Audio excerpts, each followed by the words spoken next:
할렐루야. 우리는 이번 7월을 시작하면서 생명에 대한 그 위치와 그 모습을 계속해서 간헐적으로 이야기를 들었습니다. 무슨 말인고 하면 그것은 다름 아닌 생명에는 두 가지의 생명의 모습이 있다 그랬어요. 하나는 수명, 하나는 사명. 그래서 하나님을 모르는 사람들은 수명을 다하여 죽지만 하나님을 만난 사람은 사명을 다하여 죽는다라고 이야기를 들었습니다. 이 사명을 다하는 자는 오늘 본문에 뭐라고 얘기하냐면 하나님의 계획을 이루기까지 하나님이 떠나지 않는다라고 약속을 하셨습니다. 다시 말해서 여러분들은 어디를 가나 생명의 수를 다하여 죽는 그런 사람들이 아니라, 그게 때로는 이번에 슬픈 이 수재민들의 유족들의 그 아픔, 그런 절규처럼 갑작스럽게 죽든, 아니면 교통사고로 죽든, 아니면 어떤 상황에 오래오래 장수하여 죽든, 그것은 수명을 다해서 죽는 거예요. 그런데 사명을 다하여 죽는 그 사람은 어떤 차이가 나는가?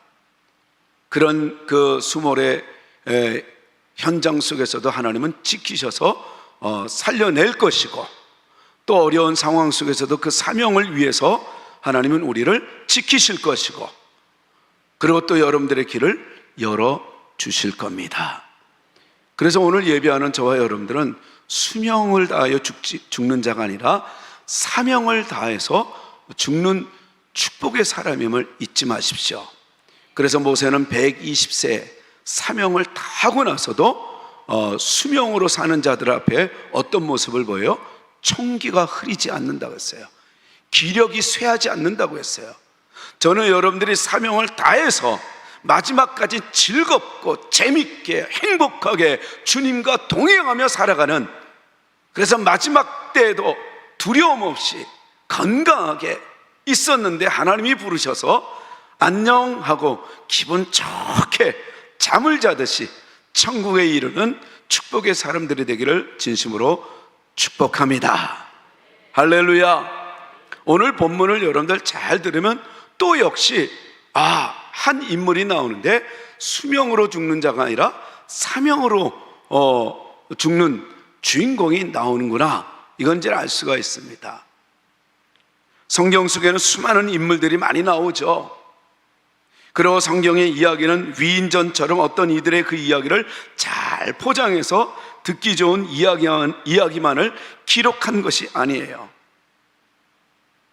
이럴 때는 이렇게 해서 실패하고, 어떤 때는 또한 좌절하기도 하고, 어떤 때는 슬퍼하기도 하고, 그리고 또 그런 사람들을 또 아주 그냥 낱낱이 기록하고, 그리고 어떤 사람들은 또 복을 받고 또 행복하게 살아가는 그 많은 이 인생의 이야기를 가감없이, 때로는 어떨 때는 정말 낯뜨거운 그런 현장을 그대로 이렇게 써내려가는, 그리고 어쩔 때는 너무나 치졸하고 너무나 나쁜 그런 악한 모습으로 이렇게 사는 그 모습을 또 기록하기도 하고, 그 사람이 또 하나님을 만나 회개하면 또 상상치 못하는 엄청난 축복의 사람이 되었다는 그런 인생 이야기, 이 신앙 인물의 이야기가 성경 이야기였어요.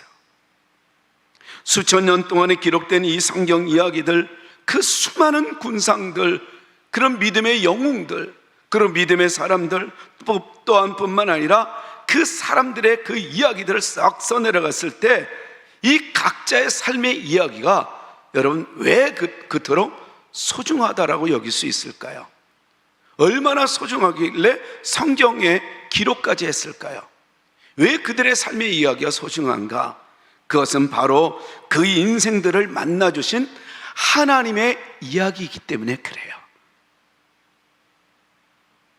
성경은 단순히 사람들의 희로애락과 굴곡진 그 인생사를 기록해 놓은 것이 아니라 그 인생들을 만나주신 하나님의 이야기가 기록되어져 있기 때문에 어떤 위인전보다 더 위대한 능력과 그리고 또 행복의 말씀으로 우리의 삶에 역사하시는 이 하나님, 정말 저는 여러분들이 오늘도 한 주간을 살아갈 때 내 자신이 왜 내 인생이 소중한가?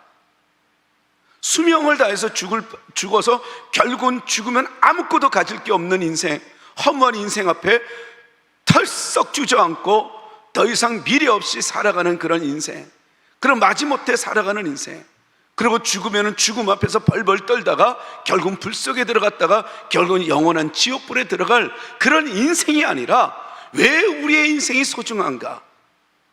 우리의 인생을 통해서 하나님의 이야기가 있기 때문에 그렇습니다. 지난주에 여러분들의 인생 속에 여러분들의 이야기만 있습니까?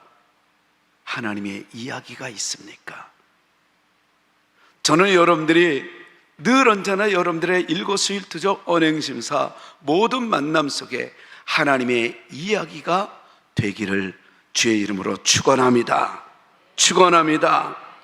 여러분, 그래서 성경 속 이야기는 어떤 인간의 삶의 이야기가 아니라 바로 하나님의 이야기였어요.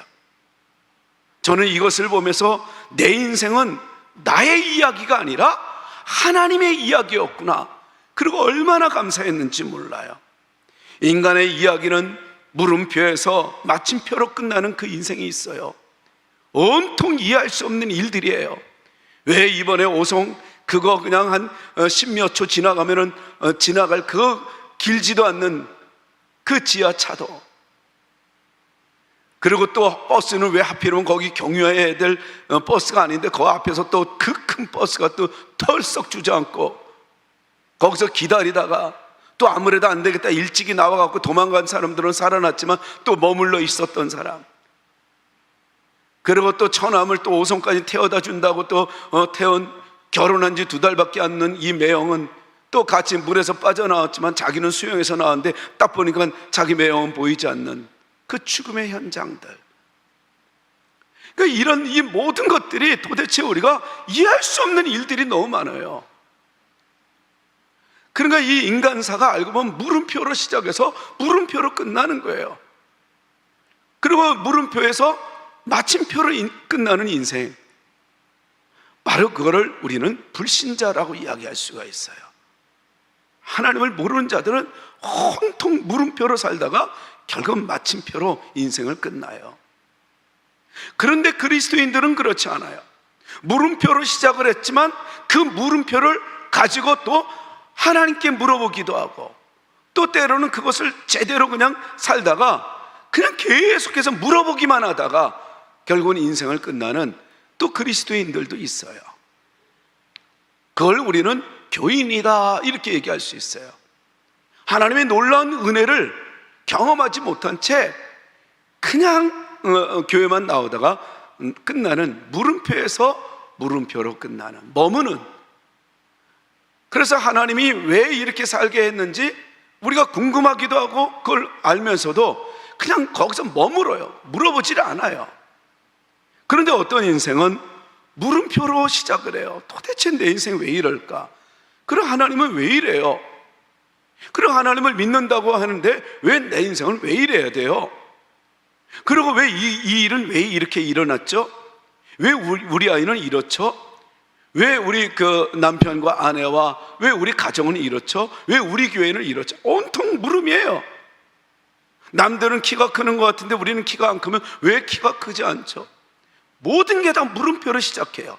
그런데 이 교인이 아니라 그리스도의 제자들은 하나님의 능력과 그 은혜를 알고 정말 하나님의 그 감격스러운 그 삶을 누리는 느낌표가 있는 그 인생은 바로 어떤 삶이냐면 물음표를 가지고 나아가는, 하나님께 나아가는 사람들이에요.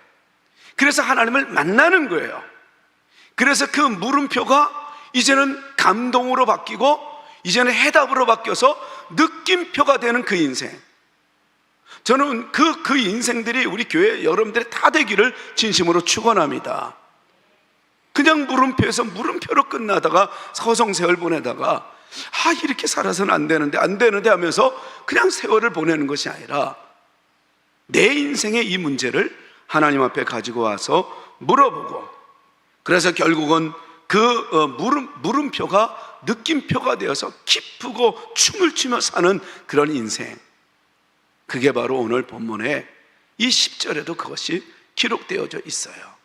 그리고 오늘 이 본문에 나오는 인물, 이 신앙의 인물 야곱이 그런 모습을 보여줍니다. 우리 다 같이 한번 10절 말씀을 읽겠습니다. 시작. 야곱이 브엘세바에서 떠나 하란으로 향하여 가더니, 혹시 그 사진 그 지도 제가 준 게 있습니까? 그거 안 되죠? 돼요? 이게 더 크면 좋았을 텐데, 여러분 이제는 이게 빨간 거 위로 올라가는 게 그게 이제는 그 야곱의 첫 번째 길이에요. 그래서 이제 딱 가는데 브엘세바에서 지금 이제 하란으로 가는 거예요. 하란을 가는 그 길인데 그 길에 첫 번째 머문 곳이 어디냐면 베델이란 땅이에요. 그러니까 야곱이 이름을 짓기 전에는 거기가 루스라는 땅이에요. 근데 브엘세바에서 루스까지 저기 거리까지 약 한 90km 정도 됩니다. 근데 어찌됐든 간에 이 야곱은 브엘세바에서 하란으로 향하여 갔다라고 얘기하는 이 단어에서, 이 말씀에서 우리가 물음표를 놓쳐서는 안 돼요. 왜냐하면 브엘세바에 있었던 야곱은 어떤 사람입니까? 그는 바로 부유한 아들이었어요. 그리고 그의 인생은 뭐 하나 모자람이 없었어요. 딱 하나 차자로 있기 때문에 장자의 그 축복권이 없어서 하나님을 향한 그 열망이 생긴 거예요. 하나님, 나도 신앙심을 가져서 하나님의 축복을 나도 더 누리고 싶어요. 이런 열정을 갖기 시작해요. 그게 없었더라면 그는 이런 피신, 도피자 인생을 살지 않았을 거예요. 정말 얼토당토한 이런 땅에서 두려움 속에서 벌벌 떨면서 오늘의 이 모습처럼 이렇게 살지는 않았을 거예요. 브엘세바에서 그냥 누려도 되는 거를, 근데 그는 질문을 던져요. 나는 단지 하나님을 믿는 그 신앙, 하나님이 주시고자 하는 그 신앙심을 가져서 그 장자의 축복권을 내가 갖고 싶어서 그런 것뿐인데 왜 내가 그 신앙을 가진 뒤로 이렇게 어려워야 돼요? 질문을 던질 수가 있어요. 야곱이 브엘세바에 떠나지 않아도 될 그 인생, 하란으로 도망가지 않아도 될 그 인생이 왜 이렇게 일어났을까? 오늘 이 본문 말씀, 야곱은 여전히 자기의 인생의 이야기에서 이제는 10절 이후로 이제는 하나님의 이야기의 주인공이 돼요.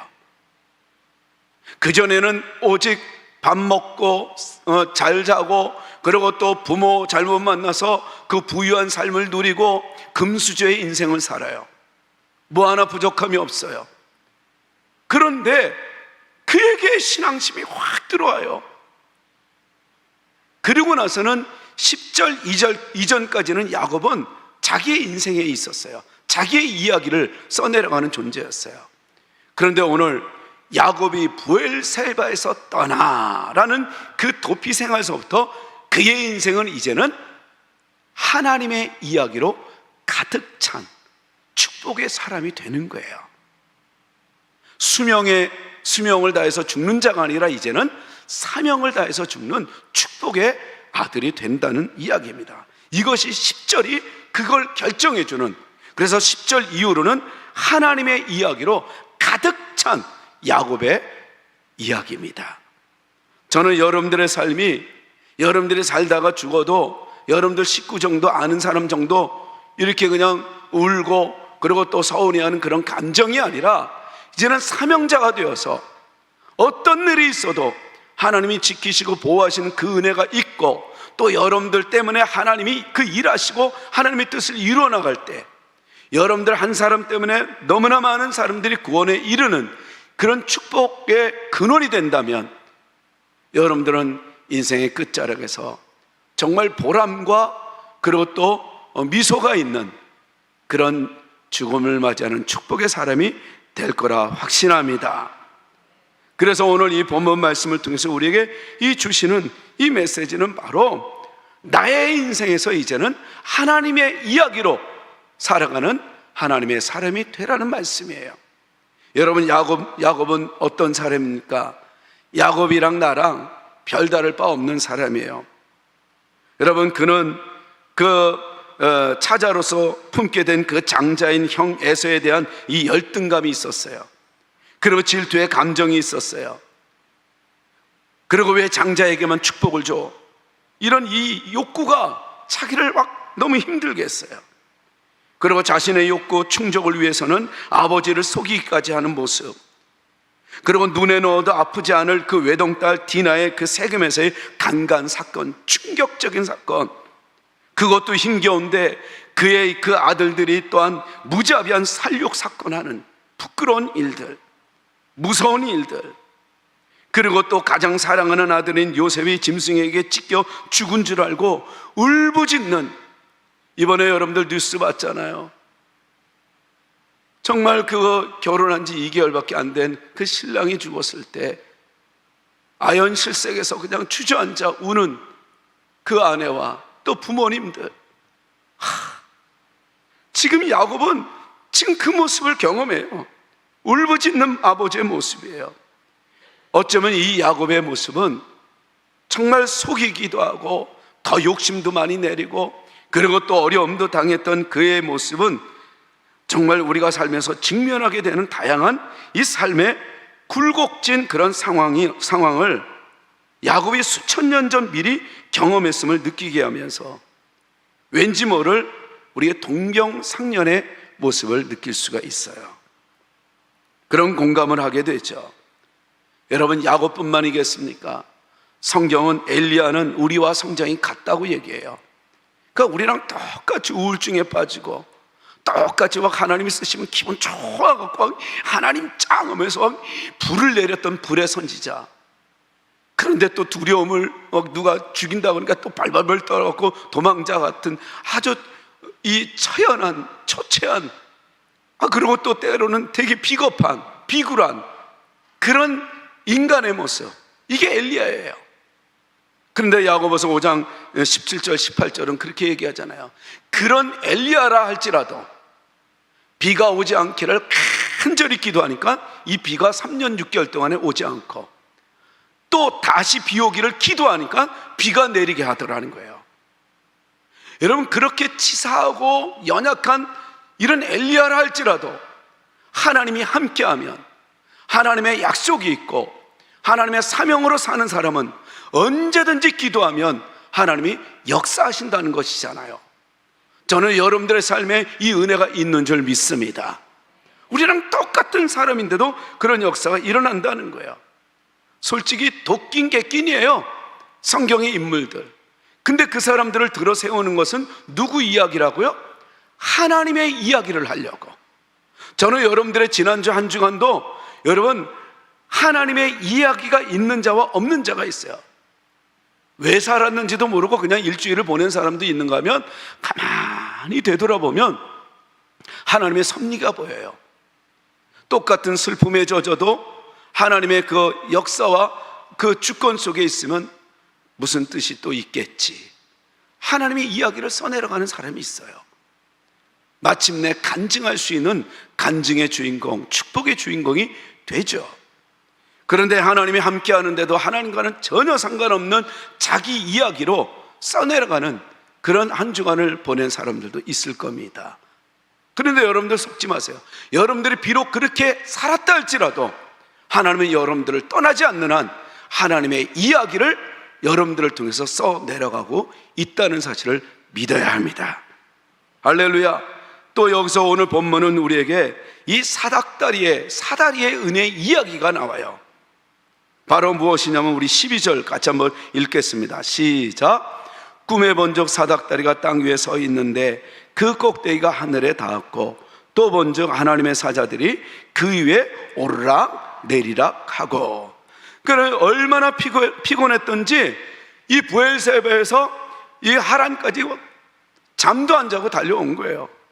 그러니까 11절에 끝절에 뭐라 그래요? 거기서 이제 해가 딱 지니까 이제는 안 되겠다, 도저히 못 버티는 거예요. 그러니까 여기서 이 브엘세바에서 지금 잠자는 야곱의 이 거리는 남정네가 약 한 3일 4일을 쉬지 않고 잠을 자지 않고 달려와야 돼요. 그러니까 형 에서가 죽이겠다니까 얼마나 무서웠던지. 그래갖고 리브가 엄마가 막 급하게 너 우리 저 외삼촌한테 갔다 와. 그러면서 친정집에 가라고. 그리고 내가 소식을 전하면 그때 와. 형 지금 열받아갖고 안 된대. 다 속여갖고, 아버지까지 속여갖고 장자권을 다 받았으니 얼마나 이거 믿겠어요. 그런데 거기서 죽기 싫어서 도망가는 그 신세, 그게 신앙생활이에요. 신앙생활 지키기 위해서, 거기서 죽기 싫어서 이제 도망오듯이 신앙생활 지키기 위해서 우리는 어떻게 해야 돼요? 내가 가졌던 습관도 끊어야 돼요. 그리고 내가 막 이렇게 좋아했던 것들도 끊어야 돼요. 나도 모르게 욕을 했던 것들도 이제는 조심해야 돼요. 내가 가고 싶은 것들, 내 마음대로 했던 것도 이제는 가서는 안 될 곳은 구별해서 안 가야 돼요. 그러니까 이 신앙생활이라는 게 이게 이제는 세상을 도피하는 거예요. 얼마나 힘든 생활인지 몰라요. 그리고 죽자 하고 3, 4일을 달려왔는데 너무 피곤했던 거예요. 해가 딱 지니까 안 되겠다, 여기서 난 자야 되겠다. 그러고 나서 이제 그것의 한도를 가져다가 베개로 삼고 거기 누워 딱 자는데, 여기서 이 잔다는 걸 생각해 보세요.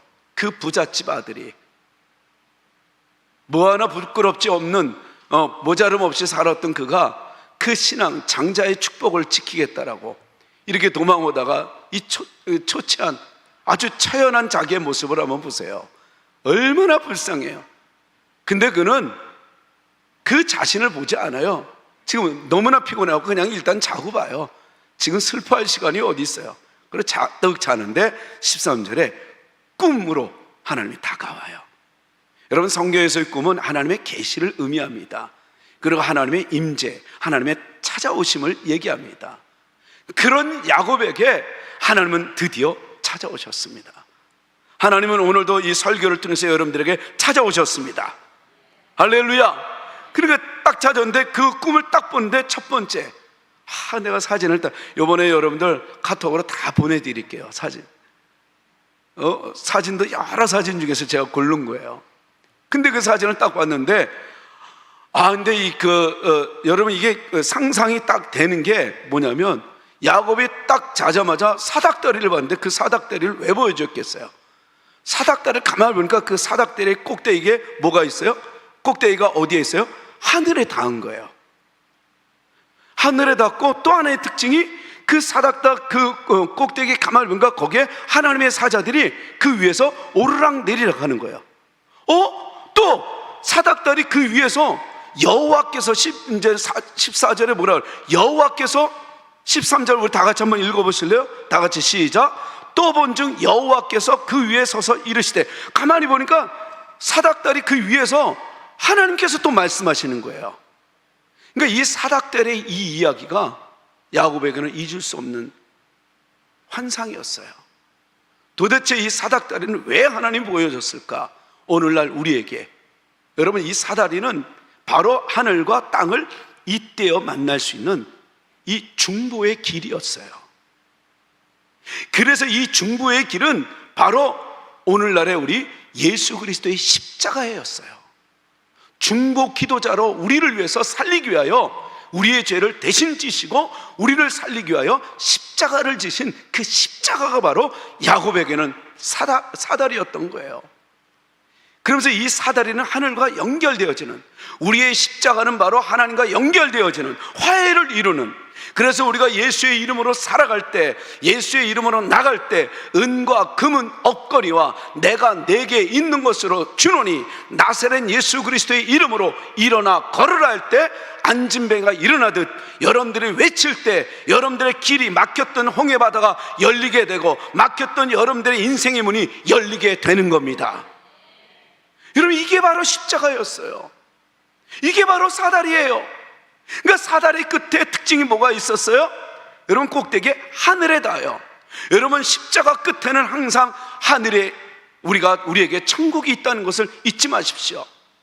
이 십자가의 다리를 끝까지 걸어갈 때 우리에게는 뭐만 남아요? 천국만 남아요. 절대로 여기는 실수함이 없어요. 또한 여기서 보면 뭐라 그래? 하늘에 닿았고 또 본즉 하나님의 사자들이 사다리 위에서 오르락 내리락 한다는 거예요. 오르락 내리락 한다는 건 뭐예요? 하나님의 역사가 일어난다는 거예요. 여러분, 십자가 끝에 언제나 부활이 있듯이 십자가 속에 하나님의 역사는 일어나는 거예요. 십자가를 붙잡아야 돼요. 그래서 십자가가 없으면 하나님의 역사가 없어요. 여러분들, 내가 실패했어요, 내가 좌절해요, 내가 쓰러졌어요, 내가 가진 게 없어요, 내가 자꾸만 나타내려고 했던 것들이 다 사라졌어요. 그래서 나는 초췌해요, 나는 야곱처럼 도망자예요, 나는 이제는 초췌한 무서운 그 바위에서 숨는 그런 처연한 존재예요 라고 할지라도 하나님은 걱정하지 마 하고 꿈에 나타나셔서 사다리를 보여줬던 거예요. 걱정하지 마. 사랑하는 성도 여러분, 우리 주님이 여러분들을 위해서 십자가를 지셨습니다. 십자가를 지셨습니다. 그래서 그 십자가는 여러분들 하늘에 닿게 하고 하나님은 그 십자가를 통해서 역사하신다라고 약속하시는 거예요. 그리고 이 십자가의 이야기는, 이 사다리의 이야기는 거기서 끝나지 않고 13절에 뭐라 그랬어요? 그 끝에서 이렇게 딱 보니까 그 위에서 여호와께서 이르시되 이래요. 그러니까 십자가의 끝에는 하나님의 말씀이 있어요. 하나님의 능력이 있어요. 하나님의 은혜가 있습니다. 그래서 우리는 십자가를 붙잡아야 돼요. 우리는 주님을 믿는 그 믿음이 있어야 하나님의 말씀이 들리는 거예요. 사다리가 없으면 여호와의 말씀도 없어요. 바로 이 십자가, 이 사다리, 이것은 바로 서로 연결되어진 하나님의 예표, 예 말씀이었던 거예요. 하늘에 닿았습니다. 그 위에서 역사하십니다. 거기서 말씀하십니다. 이게 십자가예요. 어떤 상황에서도 여러분들 십자가를 붙잡을 때 여러분들의 인생의 길이 열릴 것입니다. 또한 하나님은 오늘 본문 말씀을 통해서 루스에서 꿈꾼 이야기를 기록하고 있어요. 그러면서 13절에서 15절까지 우리 하나님이 야곱에게 그 꿈을 통해서 이렇게 말씀하시죠. 우리 13절에서 이제는 뭐라 그래요? 나는 여호와니 너의 조부 아브라함의 하나님이여 이삭의 하나님이라. 너가 누운 그 자리에서 그 땅을 내가 너와 내 자손에게 주리니. 지금 누워있던 그 자리를 여러분 뭐라 그래요? 하나님이 주겠다는 거예요. 그러니까 이 자리는 뭐예요? 가나안 땅이었어요. 그러니까 출애굽의 이 사람들이 가나안 땅으로 가는 것은 두 가지예요. 하나님의 약속, 젖과 꿀이 흐르는 땅이야. 뭐 하나 모자름이 없는 땅이 가나안 땅이에요. 그래서 그들은 출애굽을 그냥 했던 거예요. 홍해를 가르고 광야를 지나가는 그 꿈, 젖과 꿀이 흐르는 가나안 땅이기 때문에 광야길을 마다하지 않고 달려나갈 수 있었던 거예요. 그리고 또한 이 가나안은 젖과 꿀이 흐르는 땅으로 머물지 않고 알고 보니까 뭐라 그래요? 14절 다 같이 한번 읽어보십시다. 시작. 내가 내 자손의 딸의 땅에 티끌같이 되어 내가 서쪽과 동쪽과 북쪽과 남쪽으로 퍼져나갈지며 땅의 모든 족속이 너와 내 자손으로 말미암아 복을 받으리라. 야곱이 누웠던 그 자리는 바로 하나님이 다시 보낼 자리였어요. 그리고 또한 너와 내 자손이 이제는 복의 근원이 될 것이라고 얘기해요. 이랬을 때 이 야곱이 너무나 놀라죠. 나는 지금 단 한 명의 아들도 없어요. 나는 지금 도망자 신세예요. 자기는 지금 나이도 이제 77세예요. 이제는 우리가 이제는 역추적해 보면 이 70살이 넘은 그에게 무슨 자녀예요. 근데 그가 이제 앞으로 결혼하죠. 84세에 이제는 결혼해요. 그러고 나서 이제는 또 아이를 낳아요. 12아들, 딸 하나 이렇게 낳아요. 그리고 이제 그는 마침내 147세에 결국은 사명을 다하여 하나님의 부르심을 받잖아요. 그러니까 나이에 상관없는 거예요. 그러니까 이 77세의 이 나이에 어쩌면 지금도 우리는 뭐 이제 고령이라고 볼 수도 있지만, 근데 어찌됐든 간에 그런 나이에 그런 도망자 인생, 내가 70평생 뭐 하나 부족함이 없이 살았는데 이게 도대체 뭐야? 그랬던 그에게 이제는 정말 하나님이 약속하시는 거예요. 너와 내 자손이 어떻게 해요? 내 자손이 땅에 티끌같이 돼요. 그러니까 먼지처럼 많아질 거라는 거예요. 그러면서 그 먼지처럼 많아지게 하기 위해서 지금 어디로 보내는 거예요? 먼지처럼 자녀가 많으려면 누구를 만나야 돼요? 아내를 만나야죠. 자기 혼자 어떻게 자손을 많이 만들어요? 그러니까 하나님은 지금 어디로 보내는 거예요? 하란으로 보내는 거예요. 이제는 하란으로 보내요. 그리고 하란으로 보내서 이제 거기서 레아와 라헬을 만나잖아요. 실바와 비라를 만나잖아요. 그러고 나서 자녀들을 낳아요. 이게 하나님의 계획이었어요. 그러니까 여러분들은 어떤 상황이라도 신앙을 지키려고 그러는데 내 인생이 점점 더 초라해지는 것 같은 느낌표가 있어도 하나님의 이야기로 써내려가는 여러분들의 인생인 이 인생이 되는 한 여러분들에게는 느낌표가 일어날 겁니다. 감동이 일어날 겁니다. 여러분들에게 즐거움이 일어날 것입니다. 하나님의 이야기가 되는 한, 내 삶이 내 삶으로 끝나는 게 아니라 하나님의 이야기가 되는 한 우리는 반드시 감동이 있는 삶, 의와 평강과 희락이 있는 삶이 될 것입니다. 그러니까 야곱은 자기의 정말 처연하고 처절한, 그리고 또 불안한, 그리고 또 내세울 것 없는 그런 자기의 그 처참한 모습을 이제는 머물지 않아요. 그리고 또 이제 꿈을 꿀 때 그 보여줬던 사닥다리 이야기, 그리고 또 하나님의 이 말씀을 어떻게 잊을 수가 있어요. 그러니까 그가 드디어 16절에 이렇게 고백을 했던 거예요. 다 같이 시작. 야곱이 잠이 깨어 이르되 여호와께서 과연 여기 계시거늘 내가 알지 못하였도다. 그러니까 그는 아브라함의 할아버지의 하나님, 이삭의 하나님, 아빠의 하나님이 이제는 나의 하나님이 된 거예요. 아, 하나님이 여기 계시는 거였구나. 하나님은 언제나 나와 함께 계셨구나. 저는 여러분들이 누구의 하나님으로 믿어요? 저는 여러분들이 나의 하나님, 이제는 야곱의 하나님이라고 이름이 더 많이 알려지게 돼요. 아브라함의 하나님, 이삭의 하나님, 야곱의 하나님, 이제는 꼭 그게 나와요. 그러면서도 야곱의 하나님의 이름이 더 많이 나와요, 성경에. 이게 우리에게 보여주신 이 메시지는 바로 뭘 얘기해요? 하나님을 의뢰하고 하나님의 이야기를 써내가는 그 사람은 하나님이 책임지신다는 거예요. 15절 한번 보실래요? 하나님이 뭐라고 말씀하시는가? 너 복을 받을 거야. 그러더니 15절에 다 같이 시작. 내가 너와 함께 있어 내가 어디로 가든지 너를 지키며 너를 이끌어 이 땅으로 돌아오게 할지라. 내가 내게 허락한 것을 다 이루기까지 너를 떠나지 아니하리라. 사랑하는 성도 여러분, 하나님은 내가 너와 함께 있어 임마누엘을 얘기해요. 임재를 얘기해요. 함께 하겠다는 하나님의 이 약속은 바로 무엇을 의미해요?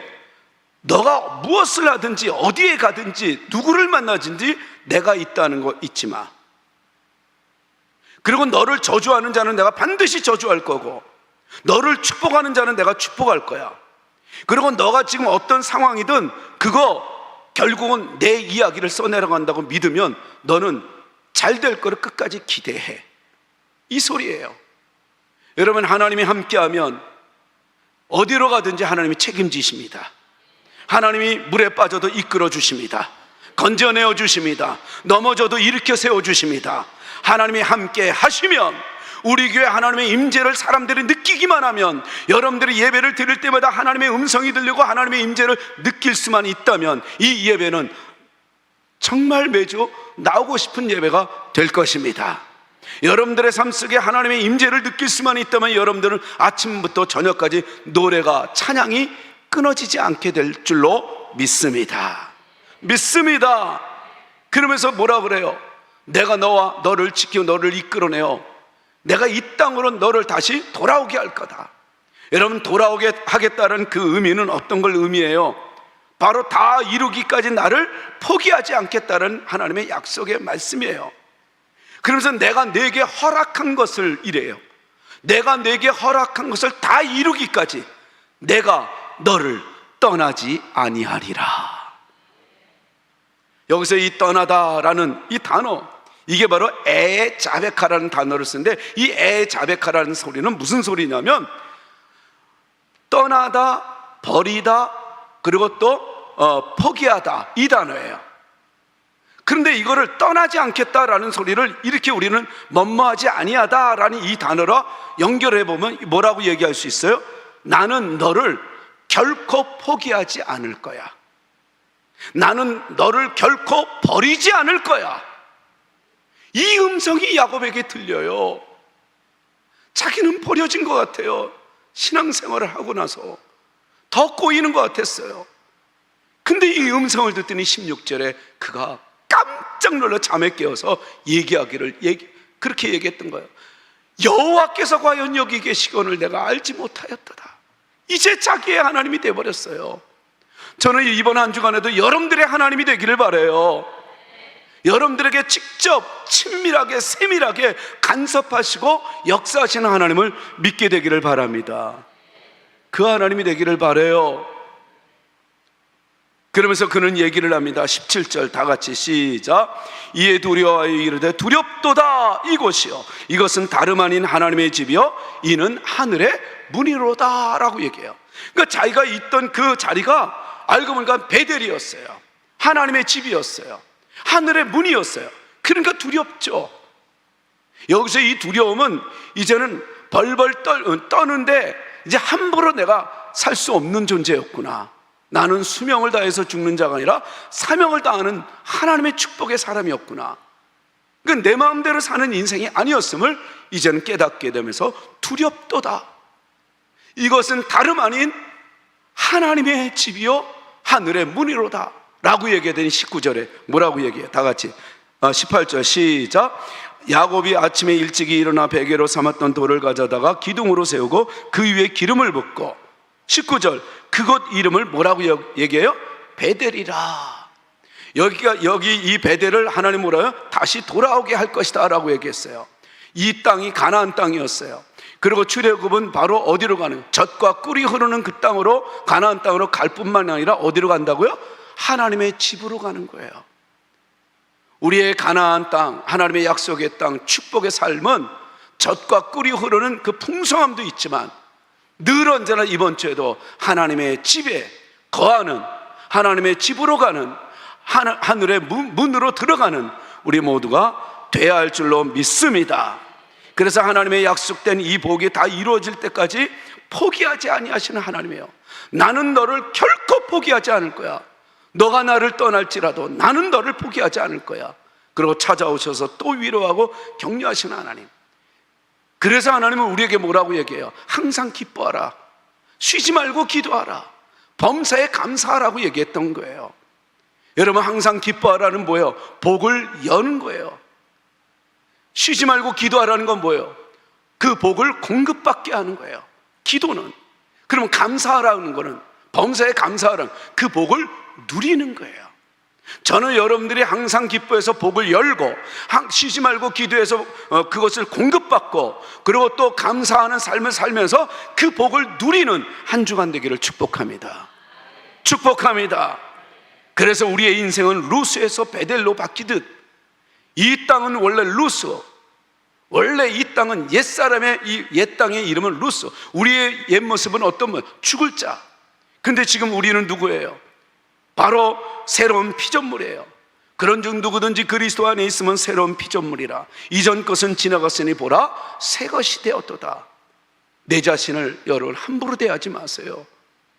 이 귀한 존재를 결코 하나님이 포기하지 않는 사명자인 나를 여러분 함부로 학대하지 말고 대하지 마세요. 내 자신이 얼마나 소중한 존재인 줄 알아요?